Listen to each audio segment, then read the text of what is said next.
आता पुण्यामध्ये आणि मात्र पुण्यामध्ये पुण्याचे जे मुख्यतः जे उत्तर भागाचे जे तालुका आहे जुन्नर, आंबेगाव, खेड, शिरूर आणि त्याच्या पलीकडे जाऊन नाशिक आणि अहिल्यानगर हा संपूर्ण परिसरामध्ये मागच्या 5 वर्षामध्ये बिबट्याची संख्या खूप मोठ्या प्रमाणावर वाढलेली आहे। 5 वर्षाआधी असं सांगते की 200 बिबटे होते आणि आता त्याची संख्या 2000 आहे किंवा त्याच्यापेक्षा जास्त आहे, तसं काहीच सांगता येत नाही। आणि त्याच्या अनुषंगाने आपण पाहतोय की मागचे 20 दिवसामध्ये शिरूरचे हे 2-3 गावामध्ये, पिंपळखेड आणि त्या जवळच्या गावामध्ये 3 लांबूर गावामध्ये ते खूप मोठी 3 मोठी दुर्घटना घडलेली आहे।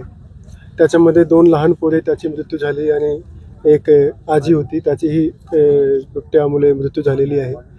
आणि यासाठी आम्ही मागच्या 1 महिन्यामध्ये काही उपाययोजना केली होती। 30 सप्टेंबरला एक जुन्नरमध्ये खूप मोठी बैठक झाली होती। त्याच्यानंतर जिल्हा स्तरावर एक 10 ऑक्टोबरला मीटिंग झाली। त्याच्यानंतर 15 ऑक्टोबरला दादाने एक मीटिंग घेतली आणि त्याच्यानंतर 2 बैठक जे आहे ते राज्यस्तरावर झाली होती आणि त्याच्यामध्ये काही उपाययोजना केली होती। जे लोकांनी सुचवली होती की जे वीज पुरवठा आहे ते सकाळची सत्रामध्ये करावं, रात्रीमध्ये करू नये, त्याची अंमलबजावणी आपण सुरुवात केली होती। फॉरेस्ट डिपार्टमेंटने काही गोष्टीची मागणी केली होती। त्याने सांगितलं होतं की बिबट्याला पकडायला 200 त्याला पिंजऱ्याची आवश्यकता आहे, ते आम्ही DPC मधून तातडीने उपलब्ध करून दिलं आणि त्यांना डिझास्टर मॅनेजमेंट ॲक्ट खाली हा मान्यता दिली की तुम्ही टेंडर न काढता थेट खरेदीने लवकरात लवकर घ्यावं। आणि त्याच्या अनुषंगाने 22 ऑक्टोबरला जेव्हा हा दुर्दैवी घटना घडली,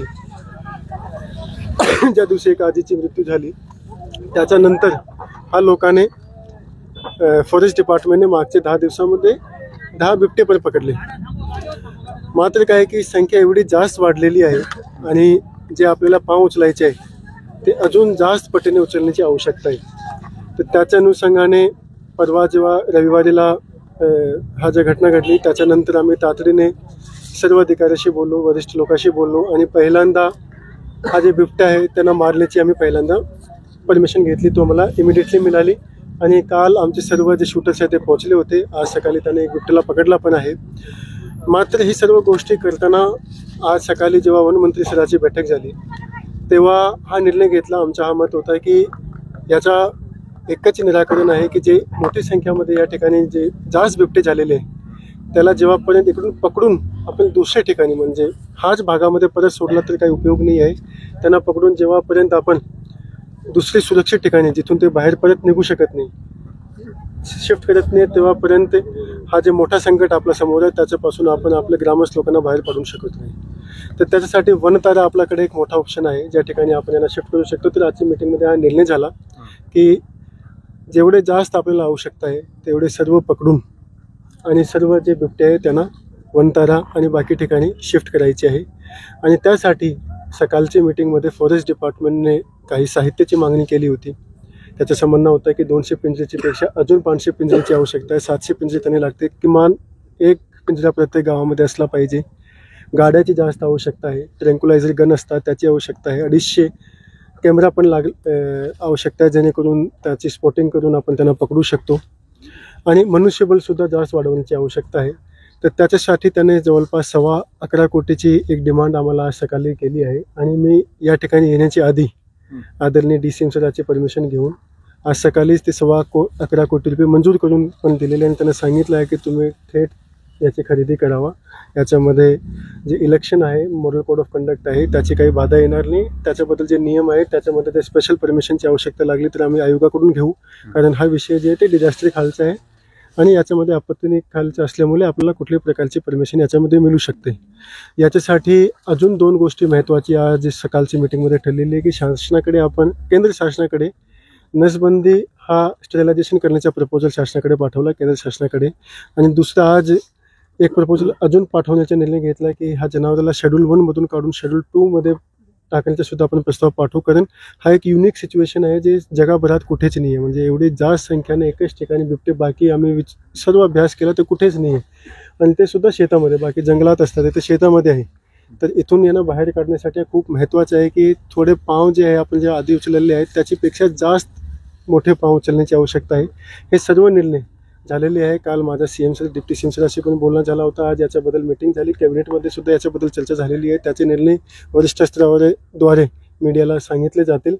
पण या ठिकाणी आता फॉरेस्ट डिपार्टमेंटने आमच्याकडे जे काही मागणी केली होती ते सर्व मागणी आम्ही आजच त्यांना पूर्ण करून दिलेली आहे. आता त्याचं खूप मोठं काम त्याने करावं लागणार आहे की लवकरात त्याचं काम चालू करून, आता 10 पकडले तर 10 आधी पाठवा आणि मग प्रत्येक आठवड्याला तुमचं टार्गेट वाढवून आणि हा रिझल्ट जे आहे आपल्याला तत्काळ द्यावं लागणार आहे. कारण काय की पुढची घटना कधी होऊ शकते त्याच्यावर आपला कंट्रोल नाही आहे आणि ते कंट्रोल तेव्हापर्यंत आपण आणू शकत नाही जेव्हापर्यंत इथे जे पॉप्युलेशन आहे ते आपण कंट्रोलमध्ये बिबट्याची आणत नाही. त्याच्यासाठी प्रशासनाच्या वतीने आणि शासनाच्या वतीने सर्वांच्या वतीने सर्व जे गोष्टी करणे आवश्यक आहे ते आम्ही करण्याचा प्रयत्न करत आहोत.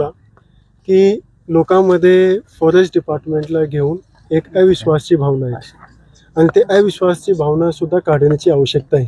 म्हणून आम्ही फॉरेस्ट डिपार्टमेंट लोकांना हा सांगितलं आहे की आता जे आपण स्पेशल टास्क फोर्स सर्व फॉरेस्ट डिपार्टमेंटची स्थापित करतो आणि ते सर्कल निहाय करायची आहे. ते सर्व टास्क फोर्सची बैठक ग्रामसभा बोलवून आणि त्याच्या एकत्रित घेतली पाहिजे. त्याचे आपले 2 उद्देश साध्य होतील की जे अविश्वास आहे, जे एक संवादचा अभाव आहे फॉरेस्ट डिपार्टमेंटमध्ये आणि ग्रामस्थांमध्ये तोही संपतील आणि याच्याशिवाय जे आपण उपाययोजना करतो जे मी आज काही लोकांना सांगितली मीडियाद्वारे बाकी लोकांपर्यंत पोहोचतील पण शेवटच्या ग्रामस्थापर्यंत पोहोचली पाहिजे. त्यासाठी त्या ग्रामसभामध्ये आपले फॉरेस्ट डिपार्टमेंटच्या अधिकाऱ्यांनी जर एकदा व्यवस्थित माहिती दिली की ते काय पाव उचलते तर लोकांनाही समाधान होईल की शासन जे आहे ते काम करत आहेत आणि त्या काम करताना लोकांनी सुद्धा मदत केली पाहिजे. तर आपण एकत्रित येऊन, जसं मी नेहमी सांगतो की मी या ठिकाणी आधी पण काम केलं आहे, कोविडच्या काळात आपण एकत्रित येऊन त्यांना मात केला होता. तर या ठिकाणच्या लोकांमध्ये तेवढी ताकद आहे की शासनासोबत मिळून ते या संकटला सुद्धा मात करू शकतात आणि आपण करणार पण आहे. आजच्या निर्णयामध्ये किती बिबटे वनतारामध्ये पाठवले जाणार? देखो, मी हेच आमचे याच्यामध्ये सांगितलं की आपल्याला संख्या ठेवायची नाही टार्गेट. आपला उद्देश आहे, कारण काय आहे की संख्या किती आहे, ते 1500 आहे 2000 आहे ते आपल्याला माहिती नाही. आज मी या ठिकाणी जेव्हा शेतकऱ्याशी बोलतोय, आधी मी जेव्हा आलो होतो तेव्हा पण बोलत होतो, प्रत्येक शेतकरी एक शेतकरी असा भेटला नाही ज्याने सांगितलं नाही की मी बिबट्या बघितला नाही. म्हणजे जवळपास सर्व शेतकऱ्यांनी त्या ठिकाणी बिबट्या बघितला आहे. तर आपला संख्या देऊन चालणार नाही. आपला टार्गेट असा आहे की जे साहित्य आपण दिलेलं आहे त्या सर्व साहित्याचा वापर करून जेवढे आपल्याला पकडायचे ते सर्व पाठवायचे. त्यासाठी बळी गेलेले आहेत सर. आज शेत शिवारात घरं आहेत, मुलं शाळेत जात आहेत, या मुलांना बिबट्या टार्गेट करतोय. प्रशासनाची जबाबदारी आहे. हे जे उपाय आहेत हे दीर्घकाळात होणार आहे, मात्र आता तात्पुरते संरक्षण काय या मुलांना? हे जे आपण म्हणतो ना की दीर्घकाल, जे नसबंदीच्या जे उपाययोजना आहे ते दीर्घकालाची आहे, पण जे शिफ्ट करण्याची जे कारवाई आहे ते दीर्घकालाचे नाही, ते आपल्याला तातडीने करायची.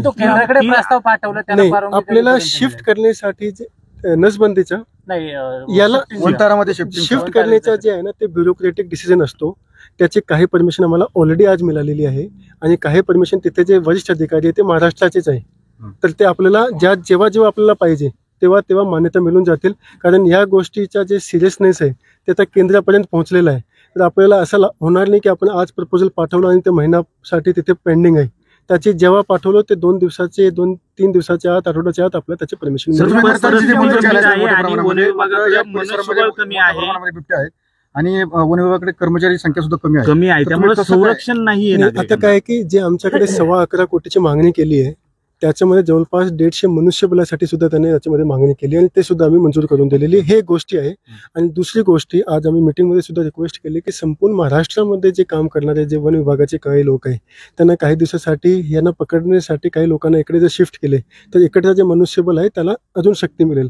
प्लस आपला जसं पुण्याच्या जे फॉरेस्ट आहे ते वेगळं आहे तर त्याचेही काही लोक आम्ही या भागामध्ये शिफ्ट करतो. आणि मनुष्यबळ असो किंवा इन्स्ट्रुमेंट असो, इक्विपमेंट असो, पिंजरा असो, गाड्या असो ट्रान्सपोर्ट करण्यासाठी, गन असो, कुठल्याही गोष्टीची कमतरता शासन आता कमी पडून देणार नाही. नवीन मनुष्यबळ भरणार आहे सर, पण मात्र जे काही जुने मनुष्यबळ आहे त्याच्या अजून जे रेस्क्यू टीम मध्ये लोक आहेत त्यांचे 7-7, 8-8 महिने पगार नाही, अशी परिस्थिती आहे जुन्या लोकांचीच. तर नवीन मनुष्यबळ कुठनं भरणार? नाही, नवीन मनुष्यबळ नाही भरायचे, आपल्याला त्यांना कॉन्ट्रॅक्च्युअल बेसिसवर घ्यायचे आणि त्यासाठी जे काही पैसे पगार नाही घेतात. हा, त्याच्याबद्दल सुद्धा आज आम्ही मंजूर केलेली आहे. त्याच्यामध्ये जे फॉरेस्ट डिपार्टमेंटने आम्हाला मागणी केली होती ते सर्वांची मागणी आम्ही पूर्ण केलेली आहे. अजूनही जर कमी पडला तर मी तुम्हाला शासनाची आजची मीटिंग झाली त्याच्यामध्ये सांगतो की निधीचा कुठल्याही प्रकारचा ते मनुष्यबळासाठी असो कोणासाठी असो निधीचा अभाव याच्या पुढे कुठल्याही प्रकारचे हल्ले झाल्यानंतर जे नुकसान होतं या नुकसानीत शेतकऱ्यांना वेटीस धरलं जातं, म्हणजे पुरावे मागितले जातात,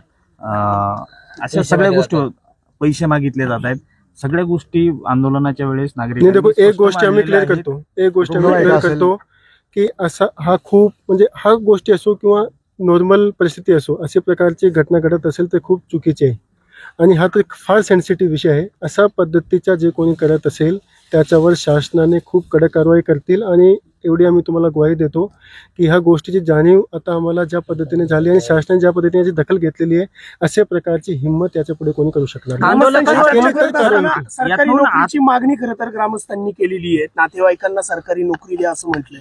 काय एकंदरीत तुमची देखो याच्यामध्ये नोकरीसाठी सुद्धा